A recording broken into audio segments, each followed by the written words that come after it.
am Kylie Sturgill. I am doing a presentation on antisocial personality disorders for abnormal psychology and for Dr. Professor Sykes. So what is a personality disorder? We can put personality and disorder into their own definitions, which personality is defined as patterns of behaviors and thoughts and emotions that people go through every day. This is how you respond to everyday troubles and struggles, and this doesn't have to be bad stuff. It could be good stuff too, like surprises or when stuff gets thrown at you all of a sudden, how you respond to those things. Disorder is abnormal within function. These are things that go with that outside of the norms of today, which people consider normal. So something that may be abnormal may make people question or look or just, kind of be confused about how you're acting or responding to something. Now, when putting these two together, it can be defined as an enduring pattern of inner experience and behavior that deviates from the norms and expectations of the individual's culture. It is inflexible and has an onset in adolescence, younger kids, or early adults. So this kind of pops up with children or within maybe young adulthood, but it can become stable over time, and it can lead to distress or impairment within the life, which is what disorder really means, is when it can make life difficult for you. It can make it hard for everyday things. It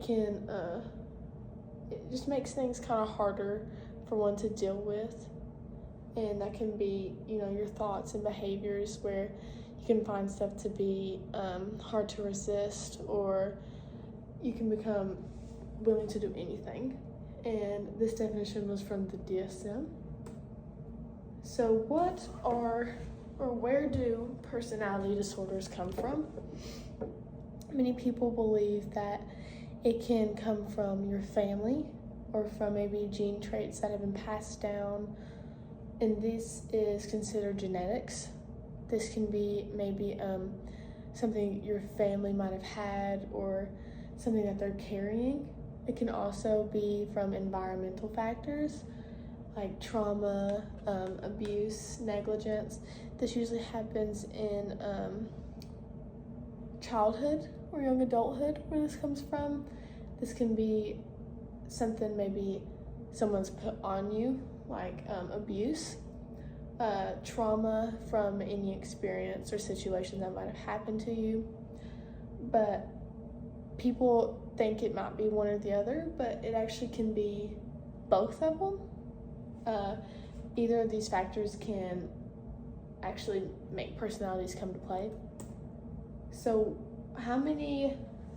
there are three main personality disorder clusters, and these are groups in which kind of get even more groups. It gets really specific. So the three main clusters are cluster A, B, and C. And the one we're going to look at today is cluster B. Cluster B can describe individuals as very dramatic, explosive within their manners. They can be very erratic as well, which can kind of make them very compulsive, and they're willing to do things out of the normal. They'll do what they need to do. They'll kind of get your attention in a way that'll make you kind of think and be like, what's going on? But within that cluster of B, of being dramatic and explosive, we can get even more specific into four main personality types. In antisocial, the one we're gonna get into today, there's borderline, there's historic, and there's narcissistic personalities as well. So what is antisocial personality disorder? This is people who act out of the normal, of course, disorder. They behave in dangerous ways, and they can act in ways that seem very unpleasant to others. They can feel little to no guilt when mistreating maybe their friend, family, or just, strangers in general. They have no empathy for what they may do or how they treat others. They disregard their rights, and they can be very manipulative to get what they want. People like this, they feel no things like empathy, or they don't feel any guilt because they do what they have to do in order to get what they want. So if that means hurting someone, they'll do it because in their mind, they're not hurting anybody. There's no negative outcome. There's only positive because in their mind, they're just gaining. And that's what they want. And within these behaviors, there can be 4 categories that kind of give you a thought of what you might see in someone who is experiencing antisocial personality disorder, or maybe what they may do in their childhood that could lead up to them having antisocial personality disorder. So the main one is aggression to people and animals. We see this a lot in early onset serial killers in their childhood. This is to have control and to have power over people. There's also destruction of property. This is where, disregard for other people's rights come in. They can be very deceitful and they can steal. This is where the manipulation part comes into play. They can also violate rules, of course. They don't want to have that authority looming over them. They want to be in control. So what's the criteria for getting diagnosed? So you must have a persistent pattern that's been occurring since the age of 15 years old. And you must have at least 3 or more of these other criteria, which is failure to conform, which may be like rules, not being able to, have a teacher and listen to them and what they do. You want to do what you want. Deceitfulness, impulsivity, irritability, reckless regarding the safety of others and yourself, and consistent irresponsibility. And you must be at least at the age of 18 years old to be diagnosed. So even though your patterns may occur at a young age, you can't be diagnosed this disorder until the age of 18. So how does it affect your life if you have this? So many parts of someone's life can be affected by this disorder. Well, your relationships can be affected by this. It can be very hard to connect with others, and it can also be very difficult maintaining, just because it's almost like you want to have a relationship with someone, but you also want to have that power and authority over them. And no one wants to be ruled over by someone. No one wants to, have to follow the rules all the time. So it can be really hard keeping relationships in contact. It can be very hard with jobs to respect the authority over you and to follow the rules. In an emotional response, it can be very hard to maintain self-control in these types of areas because you want people to, be under you, to be submissive to you. And when they don't do that, it's hard to have self-control. That's where that anger comes in and the aggression, because you just want them to listen. And all this can be very hard on someone's life, and it can lead to substance abuse, they seek a coping mechanism to, stop how they're feeling and to stop treating people this way. And it can be very hard on someone, and I have no doubt it could lead to suicidal thoughts and even suicide within itself. But to seek this change, connecting with a therapist can help, talking about how you feel, and even getting into finding, that support, that right hand to keep you accountable and hold you accountable for what you're doing and how you're treating people. But within that, your therapist or your doctor can prescribe medicine if there's certain parts in your diagnosis that can help with medicine, even though I feel like that'd be really hard with personality disorder because it's so mental within your head. Now, a good example of what we've been talking about is Richard Ramirez. He's one of the best examples I could find. He was considered known as the Night Stalker. He committed crimes from 1984 to 1985 in California.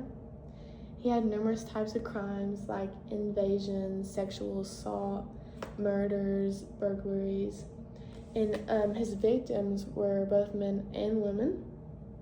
He invaded into their homes, and within their homes, he sexually assaulted them, he murdered them, and he stole from them.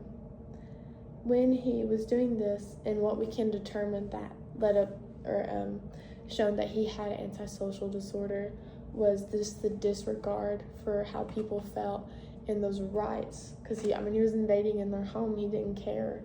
He was going to get what he wanted. He was very deceitful when trying to get into people's homes. He would lie to get in. He's very impulsive too. He couldn't hold himself back. He needed to do it. It's not that he wanted to, but he needed to. He's very irritable and aggressive, and we can see that within his murders and how he killed his victims is very gruesome and nasty. And he obviously had no lack of remorse, and you could tell by the way he murdered people, and just that aggression really shows that as well. Another good example is John Wayne Gacy. He was known as the Killer Clown. He had murders from 1972 to 1978. His victims were mostly men and boys. He killed 33 men and boys from that time. His crimes consisted of murder and sexual assault towards these people. And what really determined his antisocial disorder was he was very manipulative. He put on a facade to get his victims. He acted in a way that would make him, not very, he didn't seem very dangerous to his victims, almost nice and likable for them, just to get their attention and their guard down. He lacked empathy and remorse. He didn't really seem to care what he was doing. He just wanted to do it and needed to do it to feel better. And within that, he had a superior mindset of thinking he was, in control over them. And that's what he did. In his murders, you can tell that, he wanted to be on top, and he didn't want anybody else to have control over him. And that you can see that within antisocial disorder and the descriptions of it. And within conclusion of these and the main points to take from this presentation is that personality disorders are inflexible patterns of thinking and behavior. They are consistent. Well, they're not consistent, but they're consistently different from the normal, what we would say. And the antisocial behavior that we're going over falls under the cluster B, which is very erratic and explosive manners. These manners violate natural rules or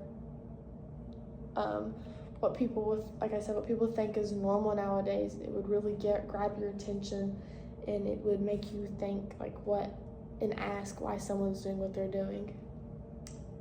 Boop. Antisocial disorder, it does impact individuals, and it makes people's lives very difficult. And I think people misunderstand that it does. Not everyone, obviously, who has it is serial killers. I gave examples of serial killers, but not everyone who has it is serial killers, and that makes it very difficult for them in life to just go about and, like I said, make relationships, have jobs, create a family for themselves, and to do what they want because they feel as though they're, in their mind, something else is controlling them and, making them want to do other things.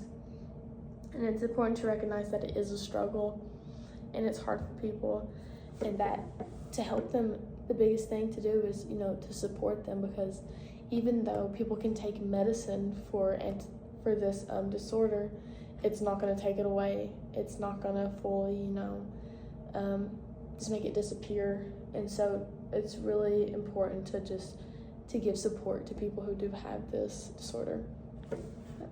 I got all my information from the DSM and from presentation and notes that I've taken in class, but that's all I have.